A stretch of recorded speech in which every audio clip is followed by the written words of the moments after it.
Hi, everybody. Welcome to the QB School. I'm JT O'Sullivan. Today, special edition, a little bit different type of video. We're going Kyler Murray, Josh Allen. Picks and game winners. Should be a good one. Let's get it going. Welcome to the QB School.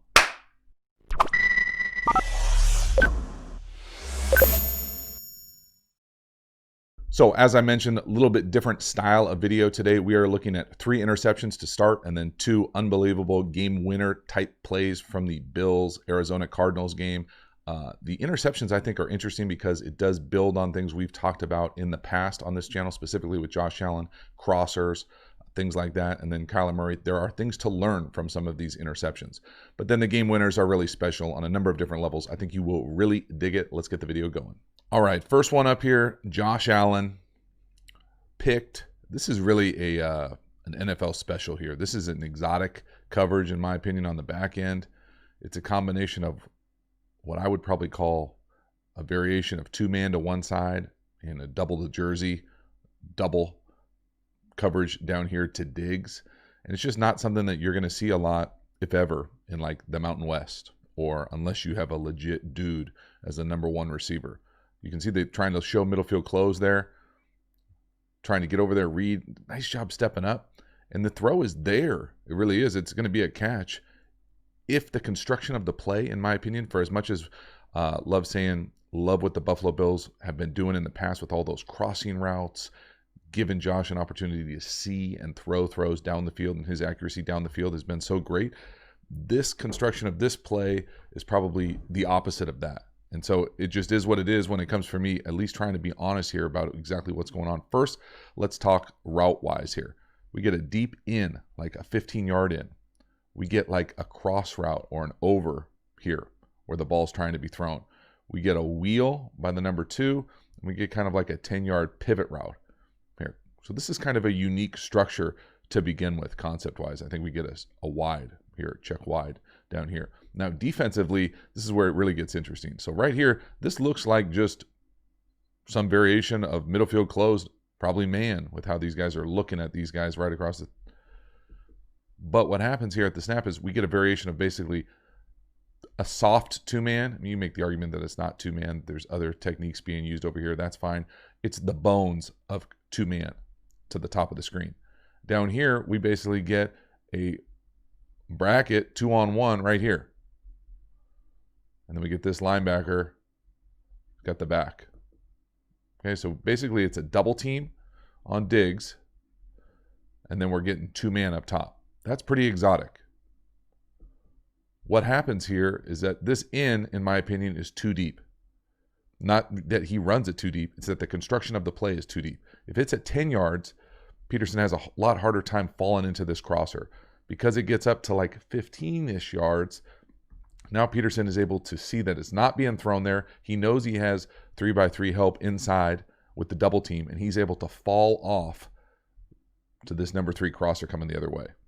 And it's just something that you just don't see a lot of, if ever, unless you've got a legitimate number 1 receiver that's going to see these type of double coverages. So again, see the construction of the play. First, the middle field player goes to the 2-man side. You can see up top, we got some variation of man match by the 2 and the 3 here. They're switching off the 1 and the 2 up top with the switch release. Down here to the bottom of the screen, you can see the Peterson and the safety double team and Diggs right there, right? That's a double team. It's going to be hard to throw in there. So you think right here, oh, I got the over, and you do have the over. But because it keeps going past that 10-yard mark, and it looks like Diggs is almost confused with his gait. If you check, watch him running down here, you know, kind of like he can't make a decision exactly what's going on. I have a hard time understanding exactly what they're asking him to do there. But the construction of that in or that glance or whatever Diggs is running down here with that over, that's too close because now he's able to fall off. So is this on Josh Allen? I would probably put it on the construction of the play versus anything else. It's always going to come back to the quarterback. But that's tough duty, asking your corner to be able to see the corner on a throw like that. It's not really a normal over where you have like a cloud corner rolled up, picking that ball off. So again, I love the pocket movement here. He's able to step up. You can tell he's trying to work Diggs. It's not there. Up to number 2. Really nice timing. I mean, that's pretty good quarterbacking. Love the mechanics up, and that's going to be a catch. That's a nice ball. It's just the construction of the play has brought a double team from another receiver in to pick the ball off. That's not late. That's not anything other than, in my opinion, a poorly constructed play. Now, he makes a nice play, no doubt about it. Good stuff. But again, hard to put just on the quarterback there. Next one, Kyler Murray. Now, they kind of luck into a middle linebacker pressure here. Wide open. Larry Fitzgerald, just terrible luck more than anything else. I love the fact that they see it. It doesn't hook up. I think Larry Fitzgerald would tell you that he should catch this ball. Then Kyler Murray would tell you and have a better case that he needs to throw a better ball. But when 54 vacates, there's just a wide open hole here. They see it. They're on the same page. Larry starts coming across maybe just a touch. They're not quite on the same page. But, I mean, that's just terrible luck. To me, again, that's the right vision. That's just the execution of something, a void with the front when that Mike linebacker blitzes. So again, he's going to pressure into this thing. So we're running basically just you don't know if it's a post, a middle field hook, whatever it is. When he voids it, he gets picked up by the fullback here. We got a 7-man protection, and there's just this huge gaping hole. Now, I think the little nuanced part is it looks like Larry starts coming across the field, and Kyler's throwing it more of like a vertical put it on him. So just not quite on the same page. But this is a great job being able to see this, the vision of it, and this is just bad luck. You can see when he lets it go, that's wide open. That's tough duty asking a guy who's standing on the defensive line of scrimmage down here at the bottom of the screen, 49, to get back to the middle hook to cover Larry Fitzgerald. That's just not going to happen. They luck into it here. If anything, I would tell you that, Kyler Murray's obviously a ridiculous athlete, but that's as wide as you probably ever want to get playing quarterback base-wise. But again, I think they hook this up 9 out of 10 times. Just a little bit behind him. Normally just an incompletion, miss an opportunity for a good-sized play. Very rarely you're going to have that kind of volleyball set up. Again, mint front. You see the 4 eyes. 54. Field A gap. Again, really, it's pretty awesome, well-constructed play. Catch it with that pressure. Obviously, a little behind him, no doubt about it. Again, a play he should, one of the best hands to ever play is going to tell you he's going to make, and then it's never going to do that and bounce right to a guy. So just a bummer in that regard. So again, it's not always the quarterback's, this is obviously an element of the quarterback's fault on those first 2 picks. Now, again, the Bills have been running these crossers and these overs all year, and Josh has been killing them on these. And I think it does play to his strength as having a big arm rifle down the field. He can see them. He doesn't have to necessarily anticipate them. He can see it and drive it. Right here, though, for me, this is a great play by the Cardinals. It's a nice job undercutting. For me, there are some elements that I would love to see even better. And what I mean by that is I'd like the route to be better. First, let me say that the throw needs to be better. It's behind him. The next thing here is I would love this to be, you got to come up and you got to threaten this guy vertical here with this over. You got to really threaten him and then run away.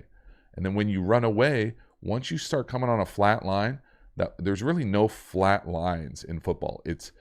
You kind of got to shave it back. They call it like an anti-interception angle, because when this guy's running, he's fast too. He's going to then be able to undercut you. If you just run a straight line on any route, an in, an over, and out, the DB is going to then take the angle to be able to come underneath you. You have to be able to shave the route or anti-interception the route back to the ball. So that's what I would love to see here. So as opposed to a straight line, to come back and come up, over, and then just bring it back just a little bit as you go to work, especially once you get out around the numbers. But then again, Josh Allen, he can make this throw. It's just behind him. But again, check the route. Like he never threatens vertically down here. He gets inside, really push up, drive another 2 steps, threaten vertically, and then come across. Then you can see the angle. To me, it looks like he's almost slows down his gait once he hits that 39, and he's just running straight across the line. Right there, that DB is tailpiping him, but then watch, he's able to take him over because he slows down, and he takes that angle. The angle that the DB takes is the same angle that the wide receiver should be taking. Anti-interception, shave it back down. But from the backside, you can see that Josh definitely misses this throw. But again, they've been doing so many of these crossers and over. I feel like I did a video about a month ago about how many they were hitting on one of his big days. And you can see he's got separation. He's running away from him. He just puts that thing on the back hip, and that's a pick. That's the difference between a good-sized play and an interception on Sundays. He's winning, even with what I would consider not the greatest route in the world. It's a good play by the DB. It's just on his back hip as opposed to out in front of him. Really fortunate that the guy didn't catch it coming the other way. Nice play by them. But again, I think that there are things there, Bills-wise, Josh Allen-wise, that he would want to do over, and he would tell you that he needs to make that throw better. Halftime, you dig the channel and you haven't already, please subscribe, hit the bell, get the notifications, let you know when we go live, when we put out new content. I appreciate the support. Let's keep it going. Now, game winners. Diggs, corner, he's the number 3. There's a lot of things to like Buffalo Bills-wise here. There's a lot of things to dislike Arizona Cardinals defense-wise as well. Great job. Just an absolute massive play. Love Josh being lined up here. Throw this thing on time. Again, you can see he's lined up. Check the base. I mean, he's getting hit.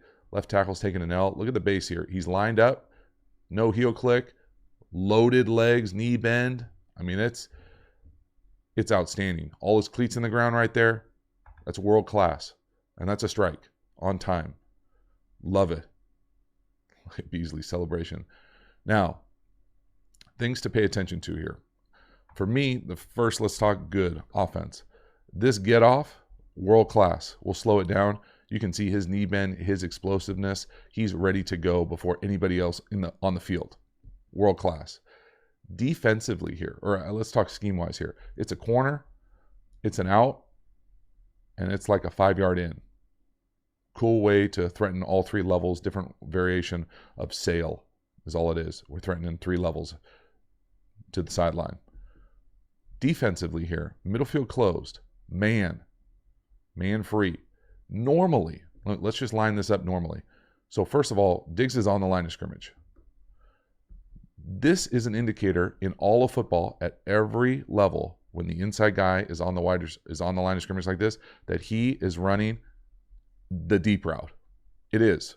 Very rarely do you see the guy on the line of scrimmage not run the deep route. It's just bad ball. I'm telling you, it's just something to pay attention to. It's easy to see. Defensive guys know this. Every defensive coach in football at a high level knows that. DBs know it too. So when he's on the line of scrimmage, that's an indicator he's going deep. From there, middle field close, normally, leverage-wise here, you would want inside leverage, which I guess you could make the argument he's inside leverage. You would want outside leverage here, outside leverage here. Now, it's hard when they get tight like this, and that's why I pay attention to who's on the line of scrimmage and who's not. If he's on the line of scrimmage, normally this guy would be the one who comes up and bumps. So you want them on different levels so they can't get picked or rubbed. But he needs to be, he has to be outside leverage, in my opinion, on just about every middle field closed man coverage because his help is inside. So when he's inside leverage here and he's running a corner, that's just too damn easy. That is too easy. That would be too easy at any level of football. So again, usually because of where they are with the dividers on these fields, with how people play middle field closed man coverage, you're going to get, if the wide receiver's inside the divider, you're going to get outside leverage. Outside leverage. Again, because the help is in the middle of the field. If he's outside the divider, you're going to get inside leverage because you can't rely on the help from the middle field defender. So again, to me, he's got the corner, he's got the out, he's got everything here. Again, let's watch the release of Diggs. I'm going to slow this thing down. Watch how fast he's off the ball. See, knee bend, he's going. Look at the other wide receivers. I mean, he's got a step on him. It's just so impressive, the explosiveness. That's a get off right there. Okay, so the next thing, let's look the leverage for Diggs and Peterson. Inside leverage. I mean, I just don't understand it. It's just bad defense, in my opinion. Look at the number 2 on the out. Head up leverage. You got the out too. I mean, you got the out or the corner here. You can see the DB down here at the bottom of the field on the tight end. He's got playing outside leverage. That's how it should look. It's tough duty to throw a corner like that. Again, great ball location, great execution, big time play. But again, potentially some deficiencies on the other side. Love the drop, love the footwork, love the accuracy, love the timing. So much good stuff there. Really good. And then the Hail Mary here. This play has cracked me up a little bit. I've seen so many people talk about it on different levels, and I'm not going to, try to poo-poo some commentary on this type of stuff. But to me, I know this thing turns into a pseudo Hail Mary, but this really isn't a Hail Mary. I mean, this is a go route to me with the air raid Y cross variation, and Kyler Murray makes a ridiculous play, and Hopkins makes a surreal play. That's an unbelievable catch. That catch, the image of that catch is unbelievable on so many different levels. I mean, look at that. You see the Cardinals logo, perfect. The jump man facing the ball trajectory. I mean, it's just surreal. You get the DB's eyes closed. I mean, that's magic. It's a magical image. And it was a magical play. It really was. And that's why we're talking about it. But it wasn't necessarily what I would consider a straight Hail Mary. I think of a Hail Mary as we're flooding the end zone and we're throwing up a prayer. This was more of, there are 11 seconds left. We're going to run a variation of what I'm going to call, without being certified, an air raid Y cross. So right here, Larry Fitzgerald coming across on the crosser. D-Hop here on the go or clear.